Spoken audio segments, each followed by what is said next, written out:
अस्सलाम वालेकुम नाज़रीन, उर्दू खबरें चैनल में खुश आमदीद। ड्रामा सीरियल मेरा खुदा जाने में वलीद ने अपनी पहली बीवी को अब तक इसलिए बर्दाश्त किया हुआ था क्योंकि वो उसकी बेटी की माँ है।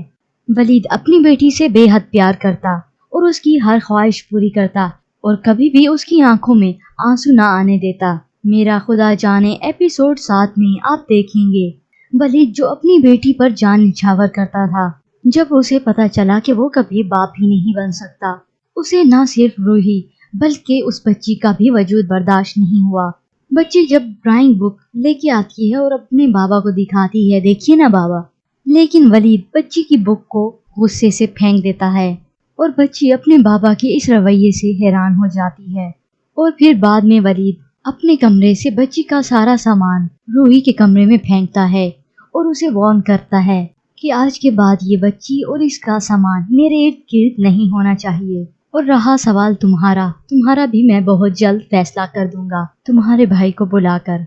दूसरी जानिब शफीक बेहया बनकर बड़ी डिटाई से रूही के पास आता है और उसे कहता है कि अब इस हकीकत को तो कोई नहीं जुटला सकता कि वलीद कभी बाप नहीं बन सकता, और इसी तरह तुम इस हकीकत को नहीं जुटला सकती कि तकबीर मेरी बेटी है।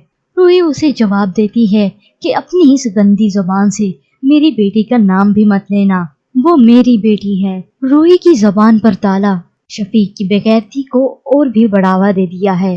रूही अब ये सब कुछ हकीकत वलीद को बताना भी चाहे तो वो उसे तस्लीम नहीं करने वाला। व्यूअर्स, ये ड्रामा न्यू जनरेशन के लिए एक सबक है।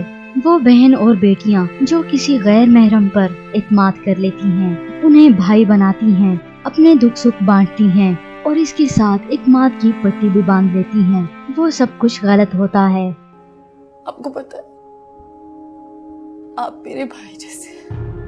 रूही ने भी शफीक पर ऐसे ही इत्माद किया। ये नहीं कि रूही बदकिरदार है, पर जिंदगी तो रूही की ही तबाह हुई। वो अपनी सफाई आखिर दूसरों को कैसे दे पाई, कैसे उन्हें समझाएगी कि वो बदकिरदार नहीं थी। और रूही की उस बच्ची का क्या होगा जिसने इस दुनिया की धूप छांव देखी ही नहीं। क्या मिल पाएगा रूही और उसकी बच्ची को इंसाफ? इसके मुतालिक आप हमें अपनी राय भी दे सकते हैं। मजीद ड्रामास प्रोमो के लिए आप देखते रहिए उर्दू खबरें।